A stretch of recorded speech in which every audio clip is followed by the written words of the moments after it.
What is going on, everyone?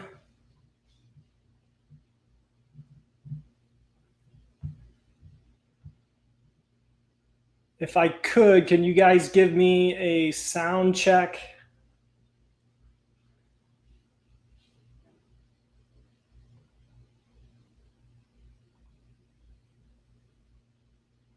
Mike, how you doing? Billy, how are you?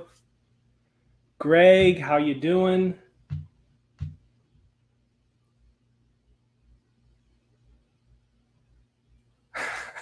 Hi, Hoss. Mike, Dave, how are you? Kyle, how you doing? Gordon, I went ahead and put you on live for your webcam and mic. Liz, how are you? Jerry, how you doing? I'm super excited for today.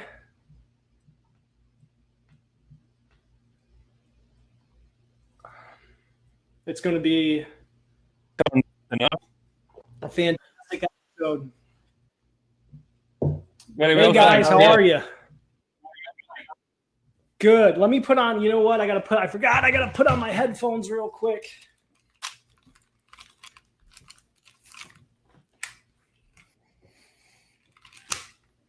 There's not much room for me in there with you in the picture. You got me thought. I just do what I'm doing. Your big head is in the way. Should be on TV. Gordon. Oh, Billy Owens. He's just like a shadow, aren't you? You got a haircut too, Billy. Way overdue. Let me plug these into here.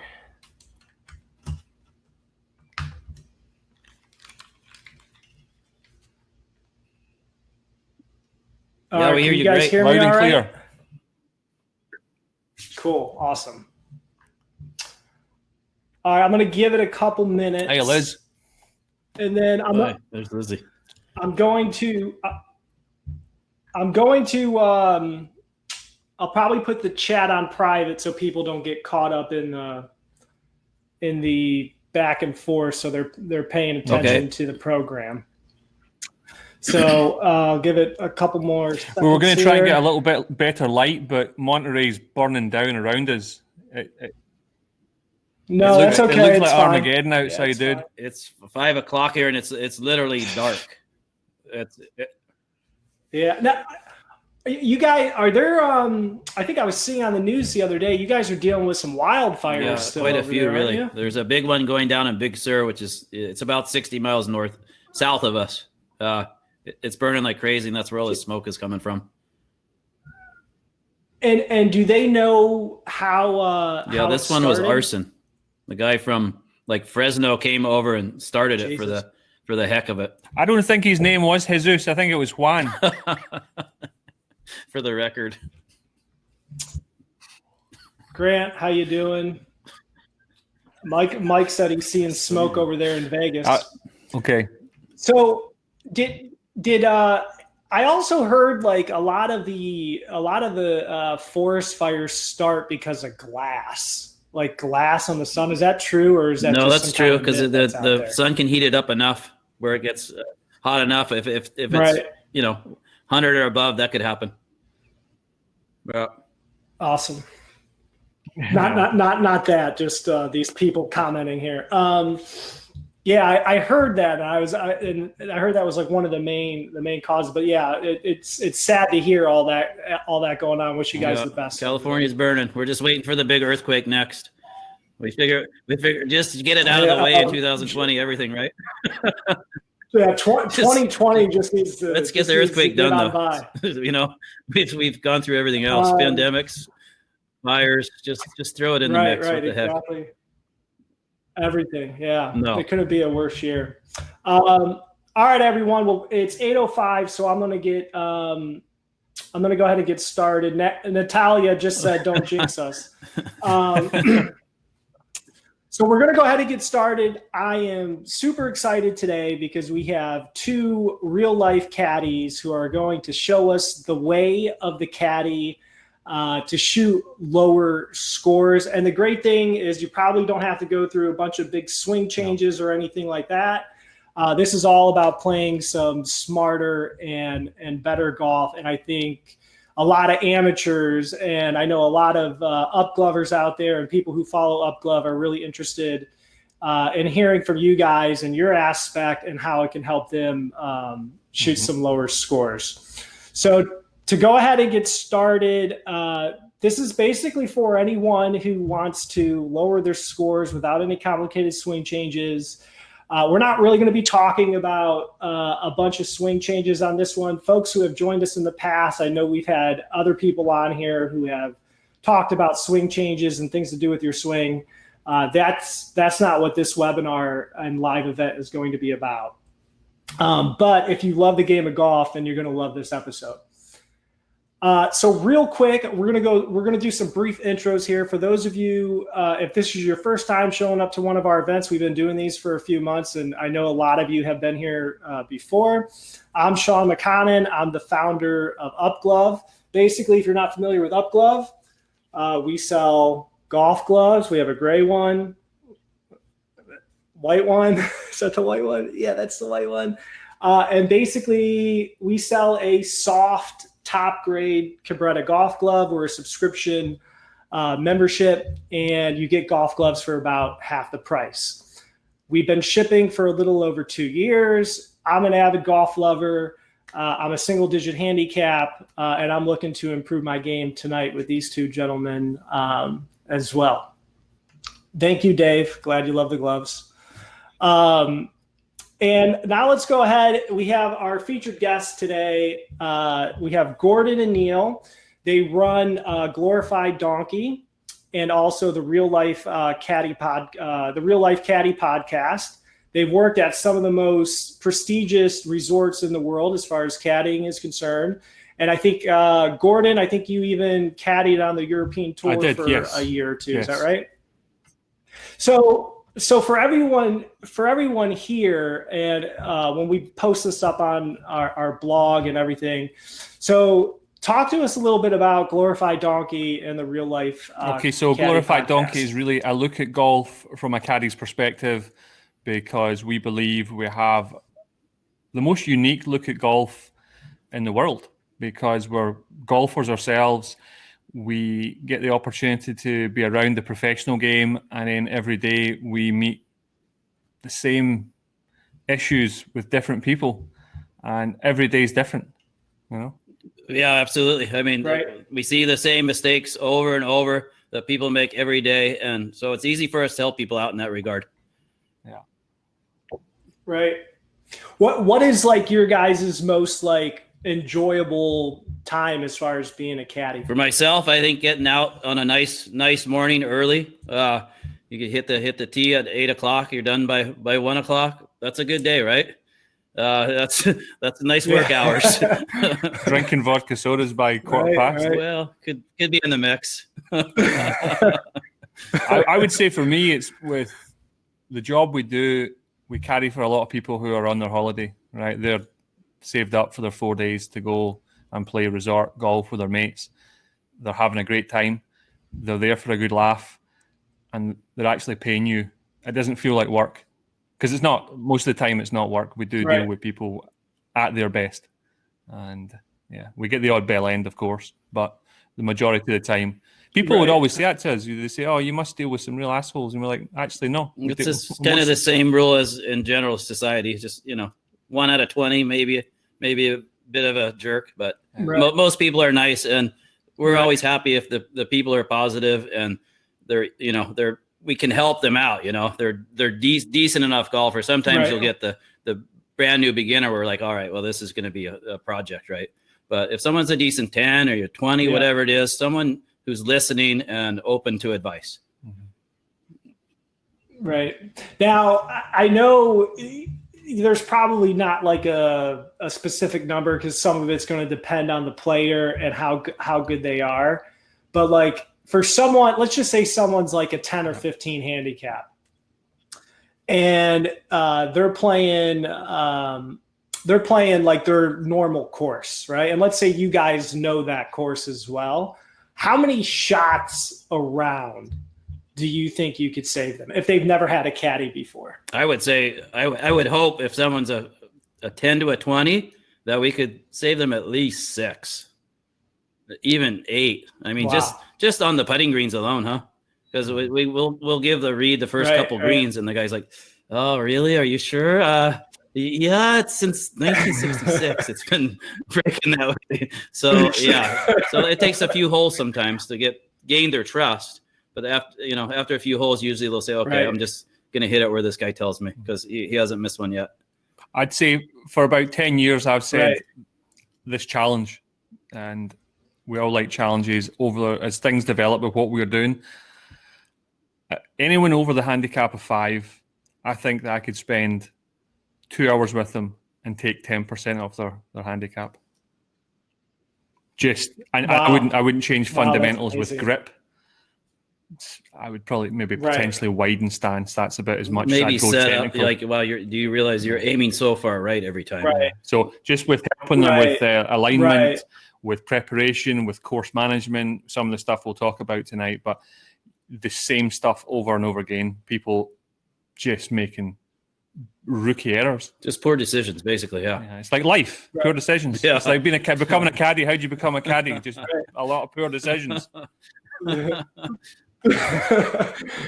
And what are some of the courses that you guys have worked at? I believe one of you or both of you might be working at Pebble Beach right now. What are some of the courses that you guys have worked at? Primarily, my home course is Spyglass Hills. It's at the wee course. It's called the wee course over here. Spyglass Hill, great course, big tough course actually, Gordon. Small caddies, small caddy mentality.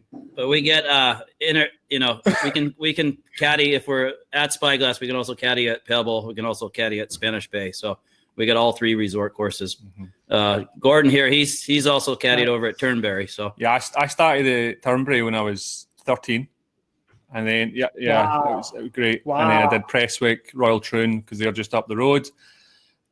Very little bit of Loch Lomond. Then I caddied up in Aberdeen, the Trump Aberdeen course. Yeah. Did 18 months, 2 years on the European tour.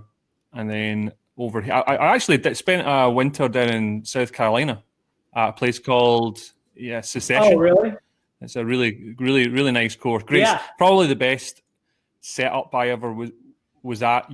Caddies were allowed to play on Mondays. We were treated very, very well, and really quite enjoyable. The pace of play was outstanding. It was 3 hours 15, 3.5 hours, and then obviously all the resort courses around here.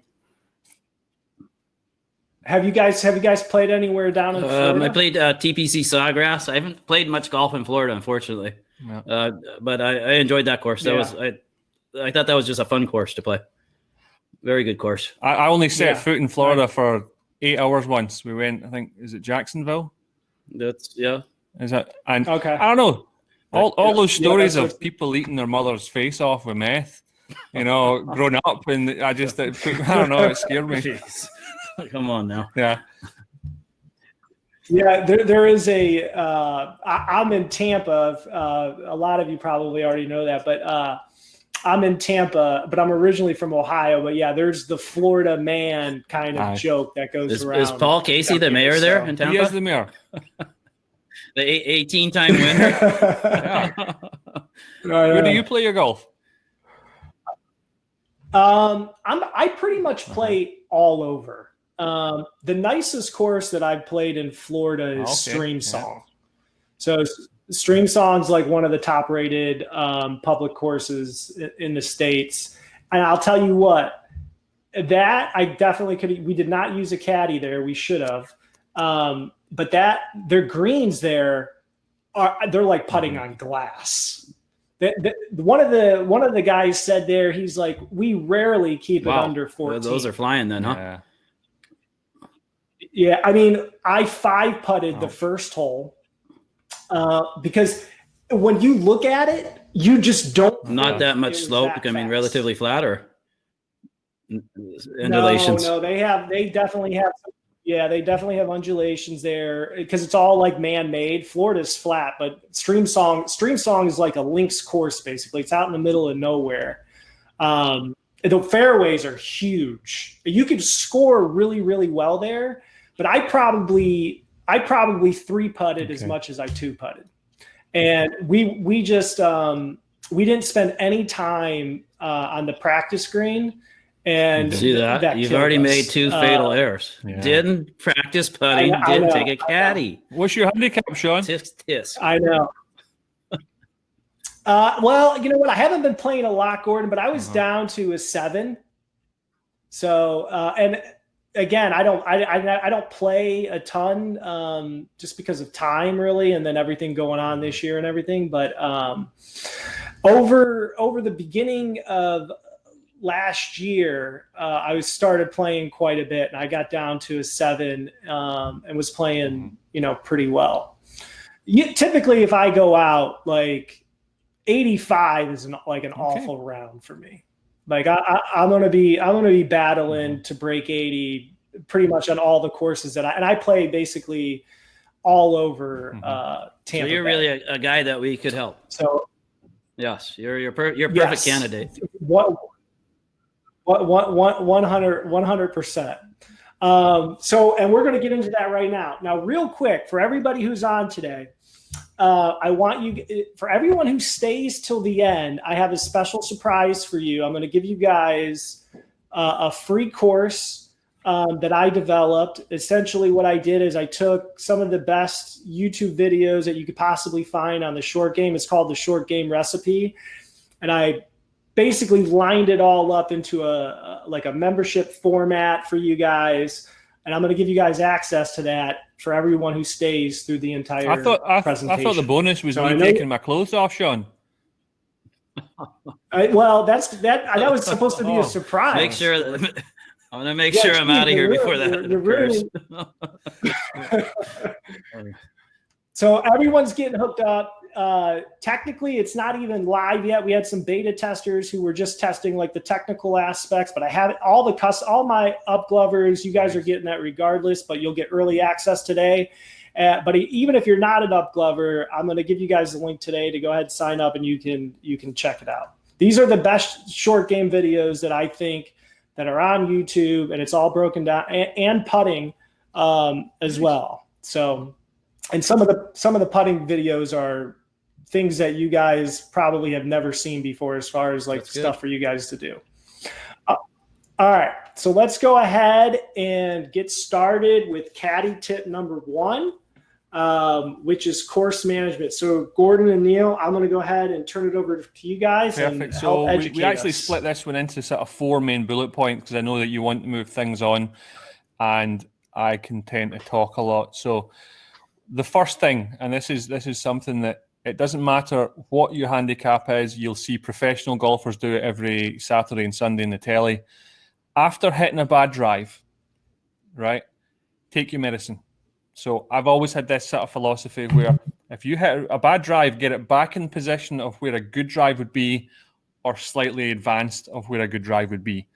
Because if you're patient, you can always pitch and putt, rely on other areas of your golf.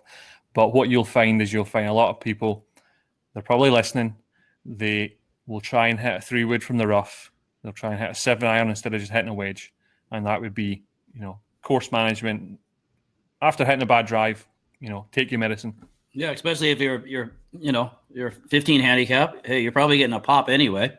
So let's get it back in play. Maybe you still have a chance to save a par, but at least you take double out of the play, right? Get your net par with the bogey, right? I think that's keep it conservative, basically. Mm-hmm. That's.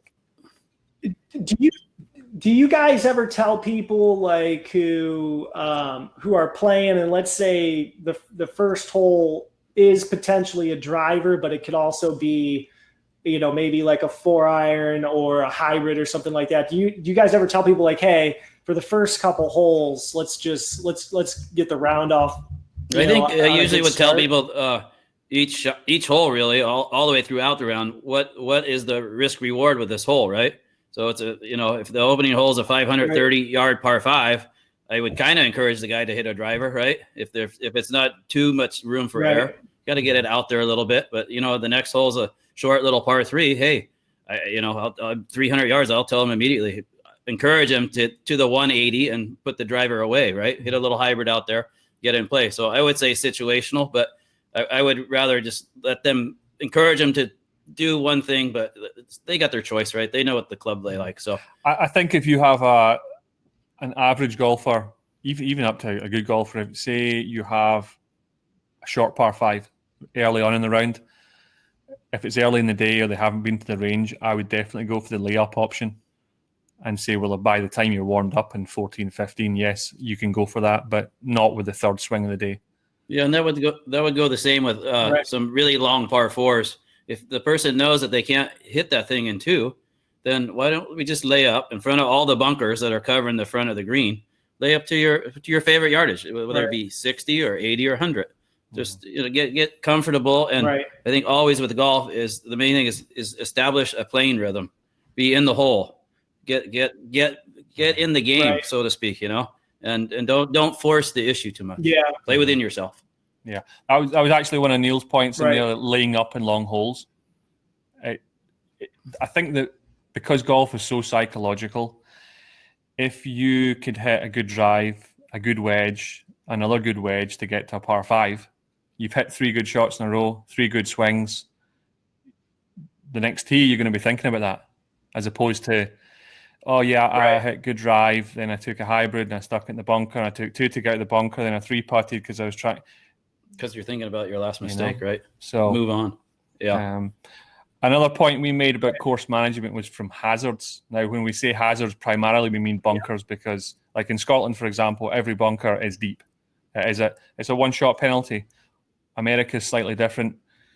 I personally don't think you should ever be able to hit anything more than about an 8-iron out of a bunker. But we played golf, Wednesday? Yeah. No, today's Wednesday. Monday. On Monday. Yeah. And we're playing with this young guy. He smashes the ball. He hits it, I don't know, maybe 340 off the tee. Great drive. And he ends up in a trap. He ends up in a bunker. He's still got 2:35 to go to get to the hole. And he takes a 6-iron out to try and, or 5-iron. Yeah, and we're standing looking at him, and we'd had this conversation. We're just shaking our heads going, that's completely the wrong play.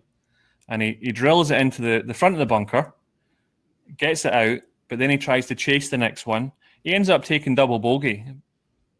But you just sometimes have to accept, you swing it well, you hit a great drive, you end up in a bunker. Be smart, just make sure and get it out. Always, absolutely. Right. That's a good point. I mean, don't bite off more than you can chew. Same thing as the punch out when you're in trouble. Yeah. And that also goes back to if you're in the bunker and you go ahead and blade it in there and then you're still in there, how is that going to impact you on your next shot? You're angry and you're holding on to that anger the next shot for sure. Hopefully not the next hole. Yeah, Neil and I actually had a wee bit of an argument last week because on Friday we have a qualifier. He's got a pre-qualifier for the Champions Tour event, so it's pre-qualifying for qualifying. The pre-qualifier. Right. So I'm going to caddy for him. And last week, on that same par 5 where our pal put it in the bunker, Neil hit a drive, really good drive, but he ended up in a little bit of rough on a slight upslope. And he wanted to hit a 5-iron. And I said, just hit a 7 or an 8. And of course, he hit the 5. And he tweaked it a little left. He ended up underneath a tree, and he made par. But I'll tell you what, he should have listened to my caddy. He was chasing it, yeah. And what happens is he's compounding the issue, constantly. And I think that's where it's all between the ears, especially the higher the handicap. Oh man, it's all between the ears. And if you can just use that course management to build good swing after good swing in the fairway, stay in the game, they'll have a much better day, bring the handicap down, and not feel like an idiot. Yep. Right. And then I think you guys were talking about, I don't know if you covered this, but laying up on some holes was one of the points. Yeah, Neil was saying that.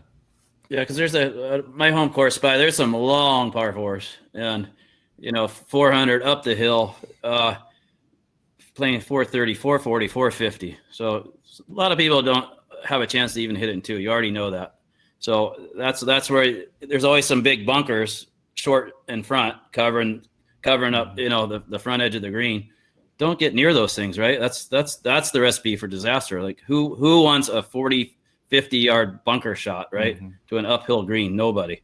So that's when you have to do a little bit of a harder sell, I would say. Say, look, your best one's going to get in the front of that bunker. So let's just take it out of play and hit a 5-iron, right? And then we'll get your little wedge up there. Maybe we'll make par. If not, at least you're not in that darn bunker. I personally blame professional golfers and almost the commentators, because you'll always hear the commentators say, "Oh, well, he doesn't mind being in the bunker." Now, these guys, what amateurs don't realize is professional golfers will probably practice 5 to 10 hours bunker shots per week. It's incredible. And they've been doing it since they were maybe 8 years old. So when was the last time the 17 handicapper that plays once every 2 weeks practice bunker shots? Doesn't happen. So they want to hit driver 3-wood. And I will always say, hey, driver 7-iron wedge. Let's just do it. But they say, I don't mind being in the bunker. But actually, the pros do mind, because they might be in a footprint, or they might be in, a down slope, up slope, just the rough short of it. And yeah, I think the higher the handicap, you just play within yourself. Yeah, I think too, one thing, because I play a lot of courses and I don't belong to a specific club here, I don't think people realize too the sand differences at different courses. Like you might have to completely change the way you're actually playing out of a bunker shot depending on the type of sand absolutely. that you're in as well. In general, with a thinner bunker shot, you're going to want to keep the blade a little more square. So you're using the leading edge a little more. Heavier, thicker sand, then now you're opening it up and getting a little steeper at it, and using the bounce more to lift that sand out of there. But yeah, thin bunker shots, I think those are the toughest, huh? You have to get up over lip. That's hard, but you can't open it up too much, or it'll bounce out of there. You'll skull it every time. Yeah. That's where also you have to take your medicine. Maybe I can't get it that close, but I need to get this thing out of here at least, right? The last bullet point we had on the course management was forget what par is. We'll so often stand and someone will say, "Oh, is this a par 4? What is it? What does it matter? What is it? Is it going to change the way you're going to play it?" It blows me away. Well, does it look like a par 4? No, it's a par 5. So the other one that people always ask is how far are those bunkers? What does it matter? Well, yeah. Well, what do you want a 3-wood then? Or do you want to hit a 4-iron? No, it's not.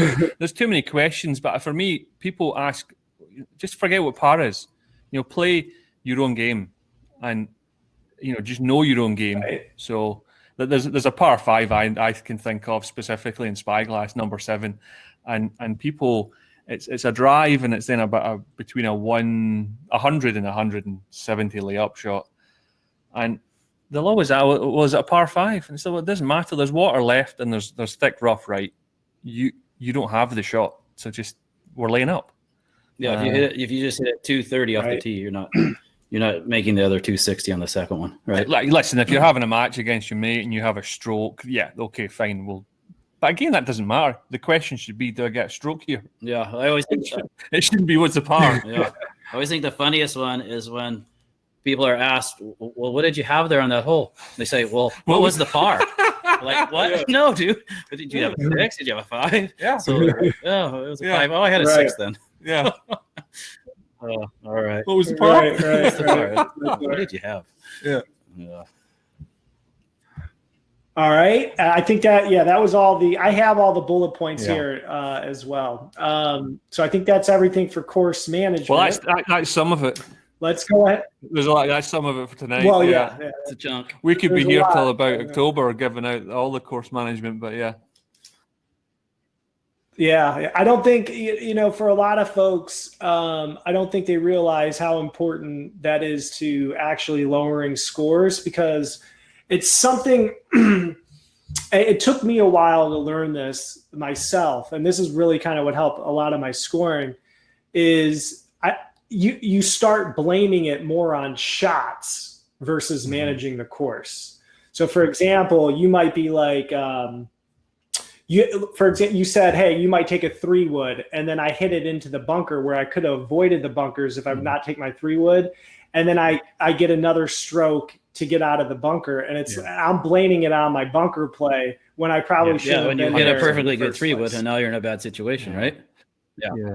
We get it all the time, Sean, where they say you get on the green and you say it's a ball outside the right, and it moves right to left, but it stays a ball outside right. So they never actually hit the line, and they'll say, "Oh, I should never have done that. I should have just hit the edge." And you say, "No, you know what? You should have hit a better drive, because it's like building a house is this foundation, you know." So and you're right. So, yeah. Billy said number 2 at Pebble, driver, 7-iron, 6-iron, 2 putts. There you go. There you go. Play within yourself, Billy. Good job, buddy. Aye, Billy, 6-iron from 100 yards. Oh, come on now. Jack, I'm going to save that. We have a Q&A scheduled. I'll save your question there. All right, so going on to Caddie's tip number 2. Short game. Okay, so this is the first point here is something that because I'm from Scotland, we have what they call the bump and run, pitch and run, bump and grind, But I'll often have people say to me, "Oh, I'm going to play a pitch and run," and I say, "Well, you need to put the 60-degrey club back in your bag, because you cannot, unless you get so far forward, you can't do it." So we'll often see people hitting the right shot with the wrong club. So just hit the right club, the correct club for the right shot. Right, I agree.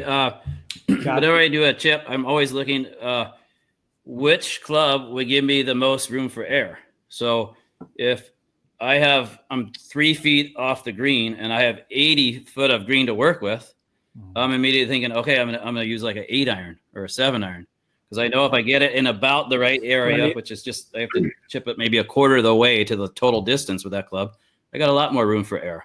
If I'm getting a little, the same situation, I'm a few feet off, but I only have 10 feet of green to work with. Well, now I'm more reaching for the 60, because I know that I need to keep it not, rolling out, releasing too much. So always think when you choose a club for a chip or a pitch, always take the one that gives you the most room for error and the most simple shot, which is carrying it the least possible distance. Right. A little more control. Yeah, trying not to get too cute. I think as well there, you need to know what you're doing, because I think a lot of people, they don't really know what they're doing. So whenever I hit a putt or I hit a chip, I know exactly what I'm doing. I know where I'm going to land it. I know what I'm expecting the ball to do. It doesn't always happen, of course, but there'll be a lot of people just really don't think about it. Yeah. Yeah, so at least you're going in with a game plan versus someone who's just grabbing one of their wedges and saying, "I'm just going to hit this," and I don't really have any kind of game plan, like where I'm going to land it. Yeah, that's the drives us crazy when someone grabs the 60-degree and is taking a full swing and they're just off the edge of the green. It's like, what? Stop it! What are you doing? You're gonna pop it all the way up in the air, and fly it 40 feet right up to the pin. I mean, that's Anyway, we see it all the time, and then they skull it or chunk it, and over and over. What's worse than that, Neil, is when they take a club and then they say, "Where should I land this?" And you say, "Well, are you hitting it high? Are you hitting it low?" I don't know. Well, yeah, that's practice too. Right? And I only just met you 10 minutes ago, so I haven't, but yeah, it's practice. I mean, for in general, for a pitching wedge, you're flying it halfway, rolling out halfway. 8-iron, 30-40%. Wedge, sand wedge, and more, 60-70%. So depends on what club you have, but that's practice. Yeah, for sure. Yeah. Our next point, which Neil can explain, because it's more, I guess he's better at explaining this stuff, is using your shoulders and not your arms when you're chipping. Yeah, I think one of the best chippers of the ball ever, especially on little bump and runs, is Nick Faldo. And if you ever watched him chip, he's always trapping the ball kind of with his chest. So he's really using his shoulders quite a bit, and his arms are just hanging and relaxed and in the same position. But you can always see those good chippers of the ball. They're really right on top of it and getting a good contact with the ball, and then that way they can control the spin a little more. But I think most importantly is use your shoulders a lot when you're same as putting, right? Your arms should pretty much in the same position, but use your shoulders, keep accelerating through that ball every time. I think very, very important. Don't get too handsy and armsy, because that's where all the weird shots come in. Right. That's where you can skull it, hit it fat, all that. You probably have a lot more consistent ground impact if you're using your shoulders and probably just technically. I mean, your left arm is your lever. So that left arm lever should never change. It's just attached to your side of your chest. So you're basically just trying to move that lever back and forth. So then the radius and the swing arc is always the same. That takes a lot of nerves out of the game. Believe me, you can do that with it, no problem. But that's the main thing. It's just controlling the left arm lever on little chips. It's a simple thing, but it goes a long way. Gotcha. Our third and fourth point are kind of similar in a way, but so when it comes to chipping, when it comes to putting, I always see people go long back, and as soon as you go long, the only thing you're ever going to do with most amateur golfers, right, is they're going to decelerate and finish this far in front of the ball. And I would always do the inverse. I try and get people to shorten the backswing, but follow all the way through. You see, and I don't know. We see it every single day. Yeah. The big backswing is a brutal one. That's there's only one thing that can happen. Yeah, and most of the time it's bad. Well, I always sort of my analogy would be about American football. So your quarterback, he controls distance here, correct? Whether he's going to throw it 30 yards or 80 yards, it's here that he's controlling the distance. But he always follows through. He always finishes high, or through. When you're kicking a ball, when you're throwing a baseball, that type of thing. The same thing applies in chipping the ball. Is you're controlling the distance here, but you should always follow all the way through. It should be pretty similar to backswing follow through. If you're keeping the same tempo rhythm, if you're going halfway back, you should be going halfway through. Quarter back, quarter through, 3/4. There should be a commonality there where your tempo and rhythm is remaining the same too. That's also a big error I see, because if you keep your rhythm the same, you can control the spin on the ball a little more. So you get it rolling more like a putt if you're not over accelerating and then giving it backspin a little bit.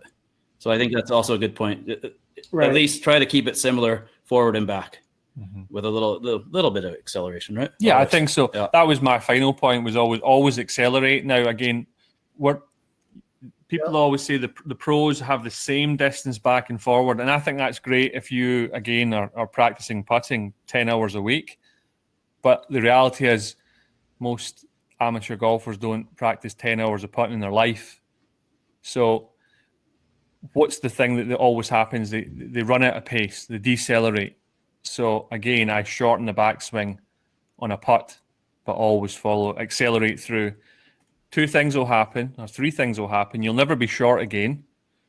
The ball will pretty much stay on line, and you'll probably feel better about yourself. Yeah, I'll tell you what. Those points kind of really hit home with me, because that's when my scoring really started to get better, was when I was pitching. And I'm talking, let's say anywhere from like 30 to like 60 yards out, let's just say, was really the shorter backswing and accelerating through, like I was rotating through like fast. And I immediately stopped like any kind of duffs or anything like that. That one's a little bit more of a spinny shot. And then Neil, to your point with the pace as far as like your tempo for shorter like stuff inside like 30 yards, that really helped me a ton, because I was watching a video one time. This is actually in the short game recipe too.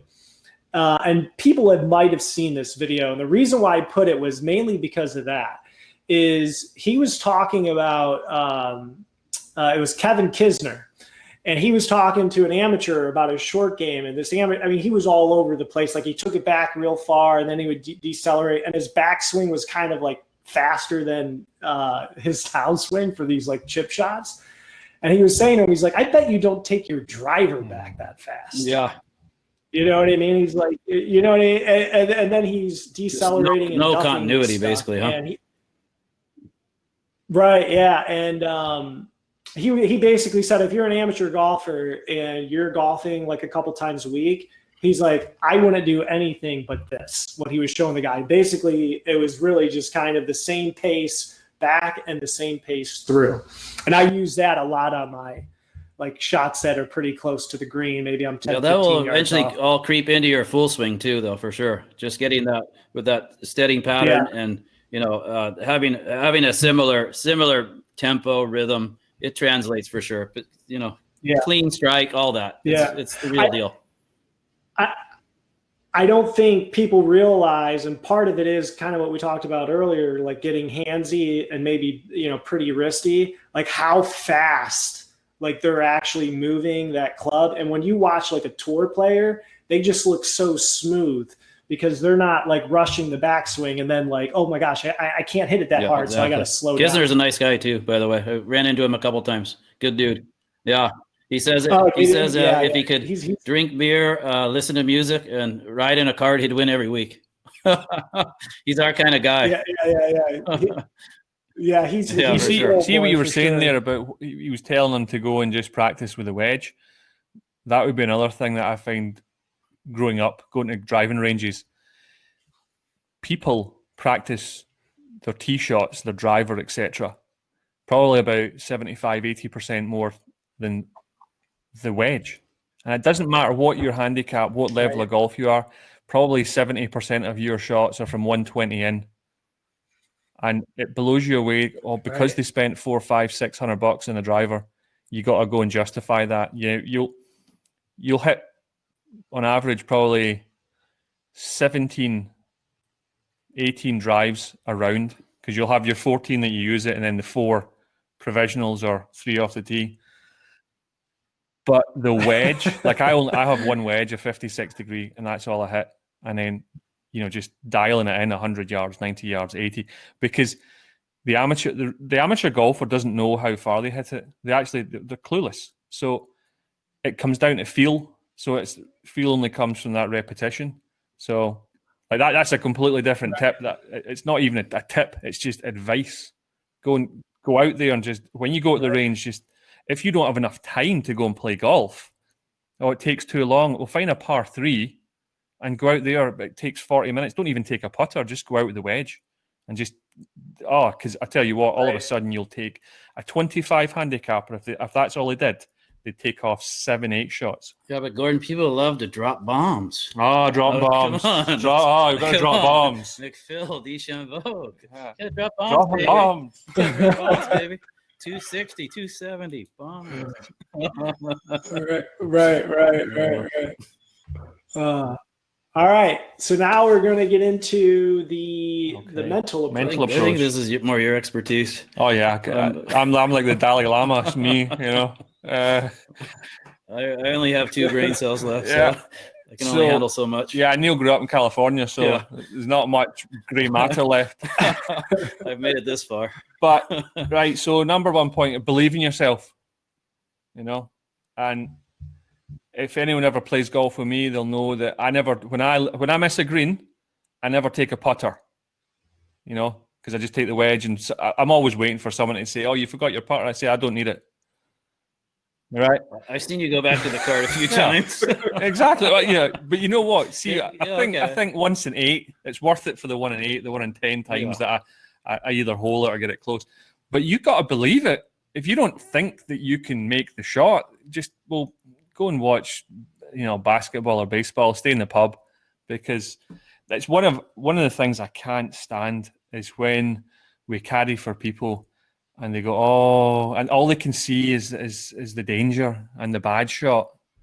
And it happens all the way through. Podrick Harrington, when he won what, Carnoustie in 2008? I believe so. Now, this is a guy that spent over £1 million on shrinks. And when he stood up in the 18th tee at Carnoustie in 2008, this is what he told everyone. Well, what were you thinking, Podrick? He says, oh, I was thinking about when I was thinking about when I hooked the ball during the 1992 Walker Cup or something, right? So I guess when he played the Walker Cup, he'd snap hooked it left on 18. And, that's what they asked him. Well, what were you thinking about? Well, so you just, I don't know. You just got to believe that you can do it, because if you don't believe you can do it, you're certainly no use to me.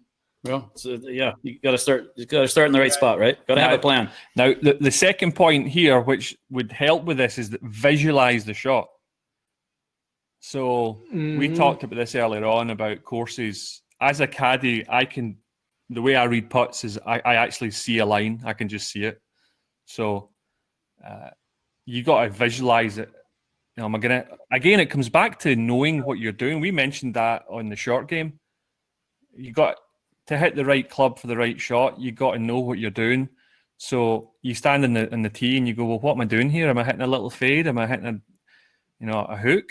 Because if you hit a slice, play to it. I wouldn't try and change your slice. That's what I tell everyone. Aim further left, but really know what you're doing. Yeah. To that point, some people are not as good at visualizing stuff. Like Jack Nicklaus was fantastic. He said he could actually. Who's he? He won a few tournaments. Jack Nicholson. Yeah, Jack Nicholson, great golfer. Anyway, he could visualize shots. He called it going to the movies. He could sit behind the shot and see the whole shape of it, everything. I mean, I can't myself. I can't do that. I'm more like kinesthetic. I'm more internalize things and kind of just try to feel the shot more. So you still have to play to your own strengths there too. It's a mental and physical approach. Yeah,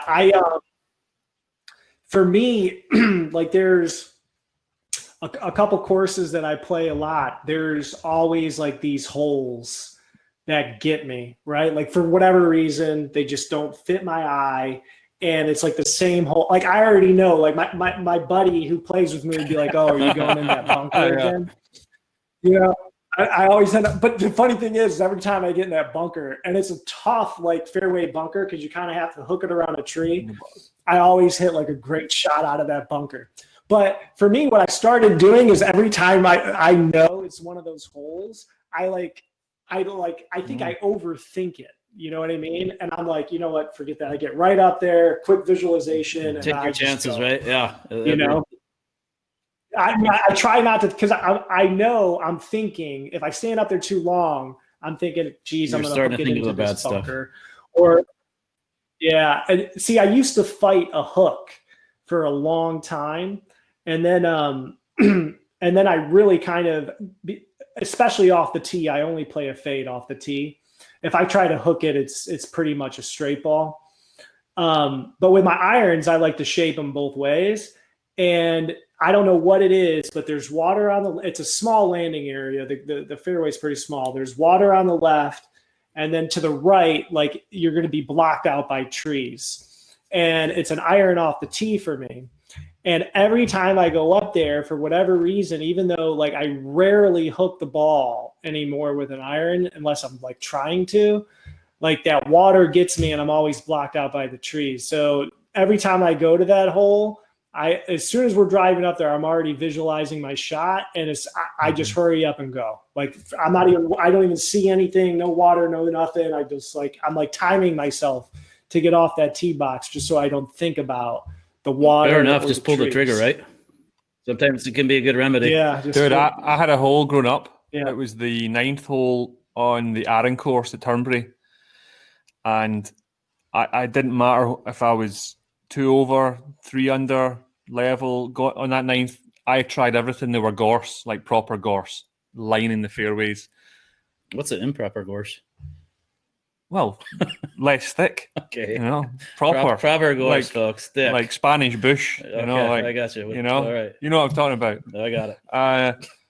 And I hit a wedge off that hole and still put it in the bushes. It just had my number. And then now I can, no problem. Right. But very, very tough. Little mental blocks in golf, always. Oh, right? huge! Yeah. Listen, these are tips. I'm not by no means are we killing it out there. You want to see us? We mastered everything. He said he likes to internalize the shot. I like to tell everyone what I'm going to. You can probably tell that by now. I'll be like, okay, right, I'm going to play a nice little buttery draw here, lads. Sometimes it works. AKA Jabberjaw. Yeah. So I'll tell you, our next point on the mental approach is being prepared. Now that could be from the right preparation at the range to having the right stuff in your bag. So another pet peeve is we're out there with a guy and we get to 14 and you say, right, 3-wood. And they say, oh, I hate that club. And you go, well, I've been carrying that club for 3 hours, number one. Right. You don't like this. Caddies don't want extra weight. They don't need, Or take another club that could be useful. Maybe another. Well, that's what I'm right? saying. Oh. So you don't like the 3-wood. You have to have 10 clubs, 14 clubs, however many clubs you want to play with. But each one of them has to be a weapon that you feel confident in. But I don't know what, and I understand that there's things just the way it lies, the way it looks. You go, I like the look of this. This is good stuff. But don't take a club that you hate. And then you say, well, it's just hating you for trying. Yeah. Oh, well, you've got driver, 3-wood, then a 4-iron. You've got nothing in between. So take a little hybrid, huh? How many times we tell them, oh yeah, hit the 3-wood, then they hit the 3-wood, they duff, and they go, I knew I shouldn't have done that. Yeah. So it's Caddie fault. No, it's your fault for packing something that you hate, you're not going to use.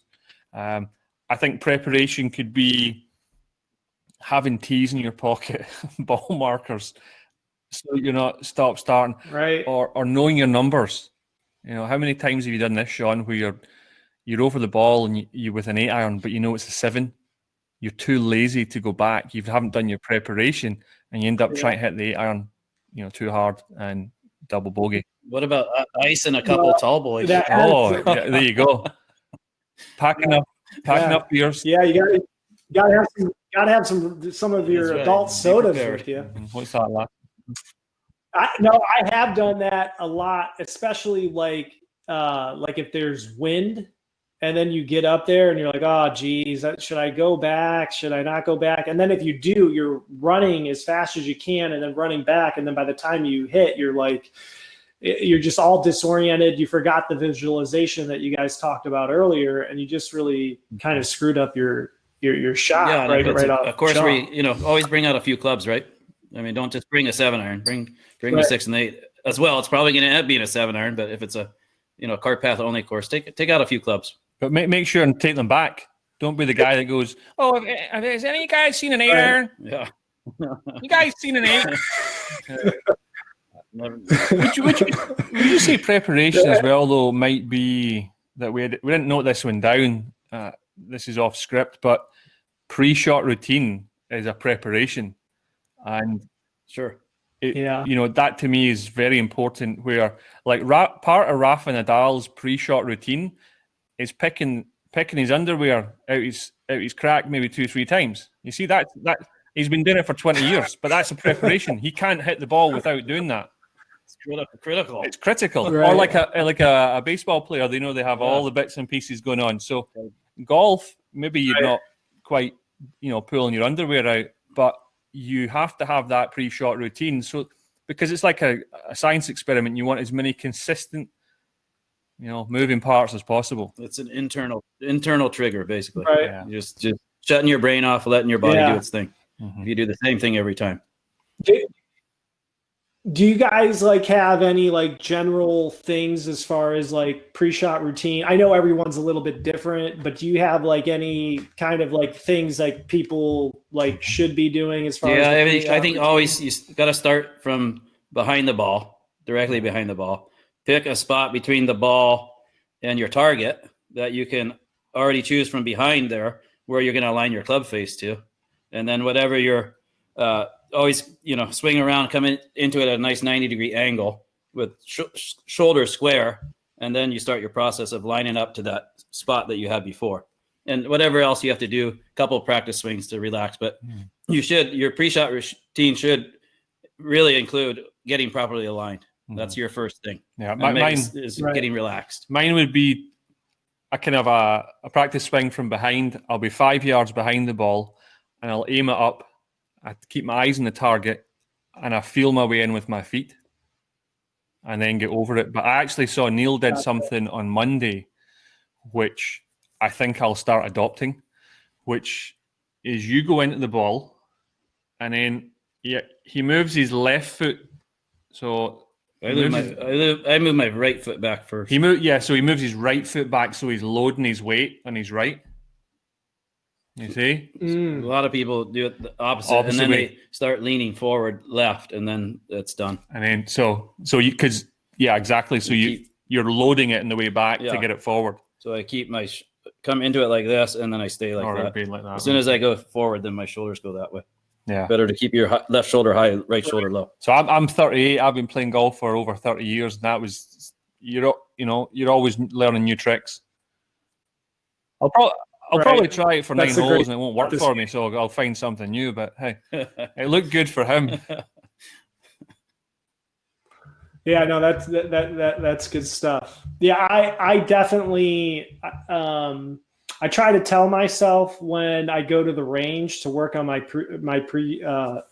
routine, my pre-shot routine, and I don't do a good enough job of making sure that I have the same kind of consistent routine. I need to build one. But I do one thing I do at the range, because I used to be horrible at this. And Gordon, you mentioned earlier, is I used to just when I go to the range, I pound a lot of balls. And when I go out there, I'll get 150 balls, and it's out here in Florida. It's 120 degrees out here. And people will be looking at me and they'll be like, "Are you going to hit all those?" I go, "Oh yeah, I hit every single one of them." But I always take 20 or 30 of them right off jump and work strictly on pitching. And then I try to take the last 10 to 20 and strictly pitching. Our final point in the mental approach, Sean, is just be patient. You see? So we're talking about running to get clubs. I would even include that. Just be patient. We're out there for a long time. You're probably over the ball for 12, 14 minutes tops. So why not have a pre-shot routine? Right. And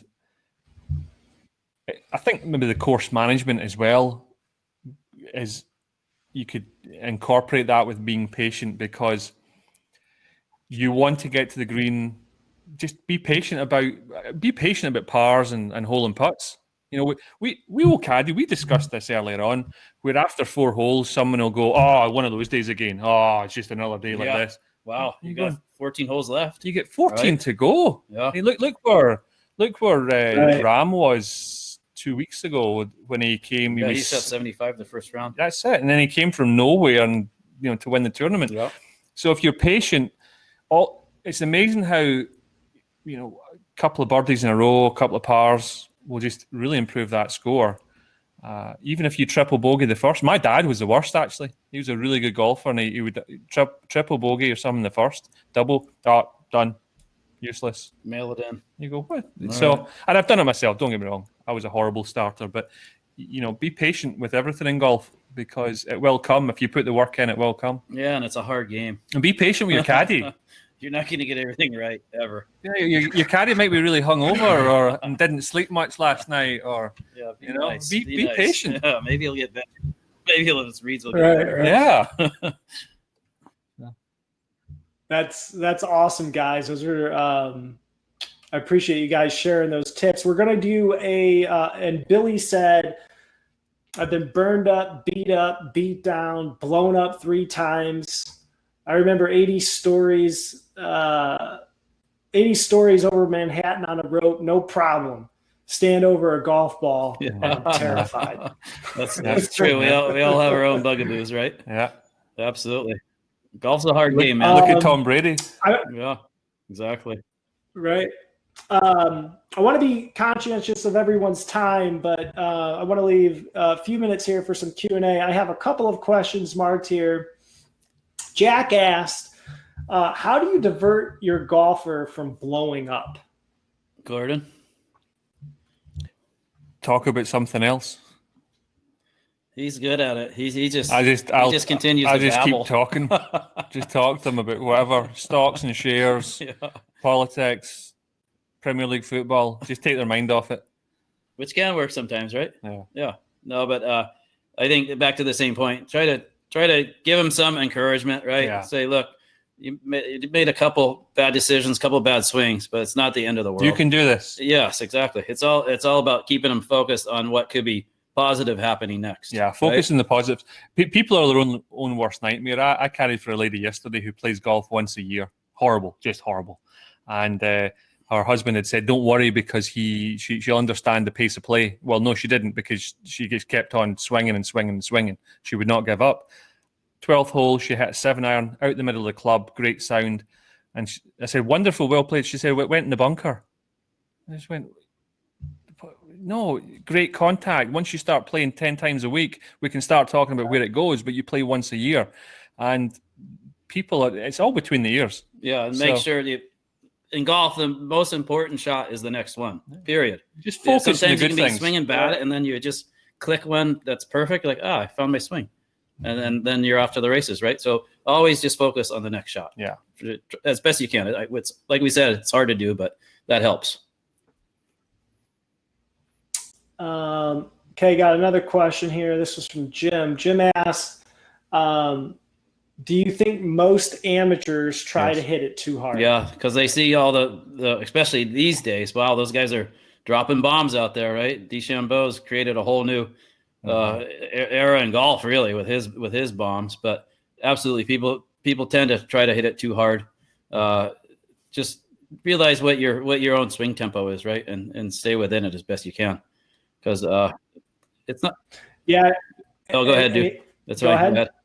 No, I was just saying that's all what golf is about. Is just keeping within your own game, not worrying about this guy you're playing with that's hitting at 300, right? Hit your 250 or whatever it is, 260 out there, and do your own deal. Mm-hmm. It's amazing too. Like he has, what is he hitting? What, a 5-degree that's driver? Nuts. So he said he was putting so much spin on it that he had to notch down the loft until he could get a little less spin on it.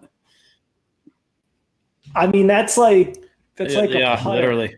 Like a 3 or 4 degrees, 3 degrees or something. A lot of putters. Yeah. It's amazing that he can keep that even. Yeah, he's a mad scientist. To that end, he is losing the edge a little. I saw him last weekend at Eastlake, and he was pretty open first hole there, and he was teeing off with a 3-wood.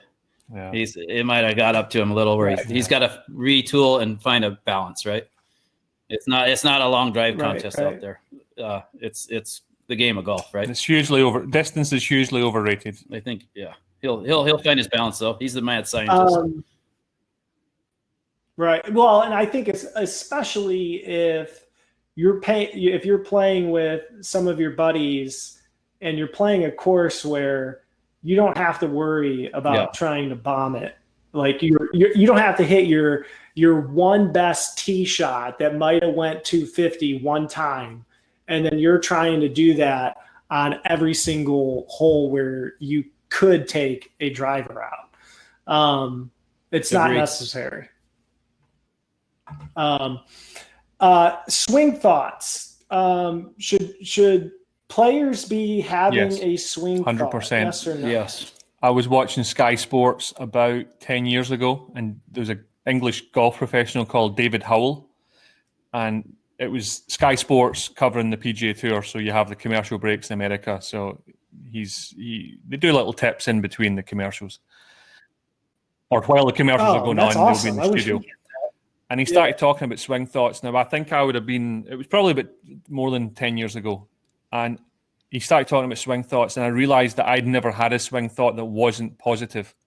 So from that day forward, I did move forward. Now, he said 3 is perfect. Have 2 or 3. 1, 2 or 3. 5's too many. But that could well be, like Neil, load the weight back, slow takeaway, finish with your belt buckle facing the target. So I would definitely say have 1, 2 or 3.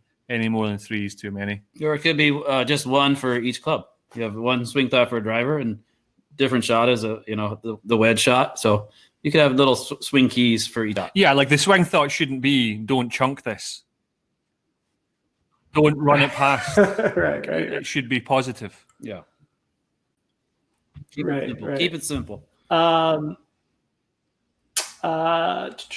In your pre-shot routine, how do you relax, or what is your thought to relax? I would say, Tom Watson said he never learned to play golf until he learned how to breathe properly. So I think while you're doing all that alignment and going through your process, take some deep breaths. Just try to relax. I always try to really feel like my arms are super loose, relaxed. And that's always if I'm doing that, I know I'm hitting good shots. As soon as I get that tension creeping in there, then that's where my problems start.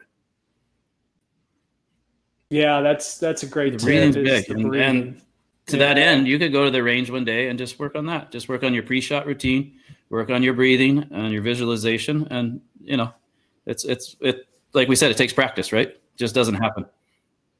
Right. Mm-hmm. All right, guys. Any other last minute questions here? What are you doing tomorrow, Gord? I think we're good. I really I want to tell everyone. I'm going to email everybody all the stuff so you can follow the Real Life Caddie podcast, so you can follow Glorified Donkey. Gordon, Neil, was there any other place that you wanted? I think glorifieddonkey.com is the website, so you'll tend to find all of the information on there. That has your YouTube channel. I know you mentioned to that. So the YouTube channel is basically, on any of the platforms, whether it be social media or YouTube, you just search Glorified Donkey. We have our own channel and all our pages. The Real Life Caddie podcast is on all of the platforms as well. And I think I'm pretty sure if you search Glorified Donkey, it's under the artist or the producer of it. So you'll get directed to the right place. It's on all the platforms, Apple, Spotify, Pandora, on the website. And basically the podcast, we try and keep episodes between 40, 55 minutes, not too long, and keep it fast-paced, awesome, entertaining, educational. So you're always going to try and get something out of it. And then we partner with companies like yourself, Sean, to offer discounts to our users on your products. I would have to say you had sent us some gloves back in May, Neil and I. I had always used gloves, the sort of regular brands, and here, because I grip it so hard, it would literally, after 6 holes, I could see some rubbing, and a glove would start getting a hole in it after 2 rounds. And I've now used the same up glove for about, I think, 9 rounds, and I can't put the hole in it. Oh, wow. So I actually said to Neil... No matter how hard you try. Yeah, I'm trying. But I said to Neil, Sean's big problem is the quality of the product's too good. Yeah. You're not going to get enough sales, man. I'm going to start using them in the garden. Yeah. But yeah. We had a guy who went 100 rounds. It's a soft Cabretta glove. They're only supposed to last, like, if you talk to Titleist or TaylorMade, they'll say 3 to 5 rounds. That includes 1 practice swing and a bucket of balls between a round, right? But yeah, if you have a good grip, this guy had 100 rounds. He sent me a picture of the glove. We posted it on our social media channel. I'm going to keep wearing the same one. I'll let you know how many I get, because I'm waiting to then post that ourselves, because it is really top quality. Yeah, it's great. I'm wearing one when I'm playing all this week. Yeah. Have you any plans to do different colors? Are you going to stick to the white and the gray, or? Yeah, we're probably going to stick with the white and the gray, mainly because of just inventory, because people are on membership. Occasionally we get people who ask that. And I know people are waiting for cadets. The cadets they're coming. The issue is not with the gloves. The issue is with the packaging. The packaging on the cadets was, because of COVID and all that stuff, it just slowed down some of the sourcing for the packaging. Because when we order gloves, we order, multiple thousands at a time.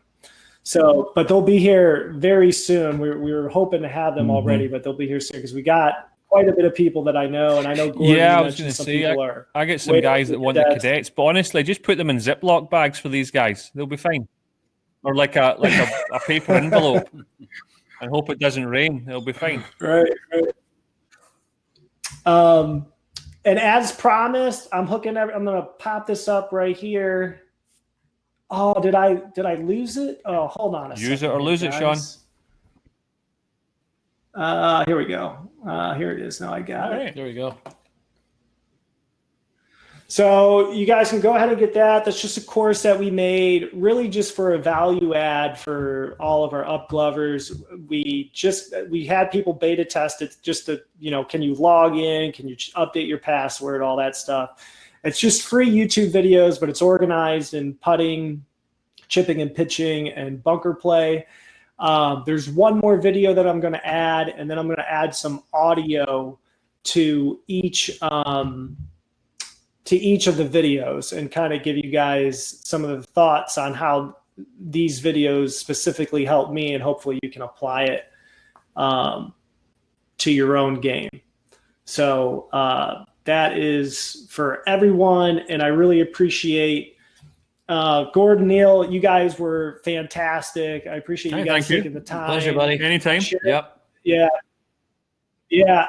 I would love to have you guys back on. So we'll have to plan something out. And no problem, Dirk. Dirk said, "Thank you very much for your time and information, gentlemen. Very insightful, great tips that we can all take to the course." Mike said, "Thanks, guys, for sharing your time."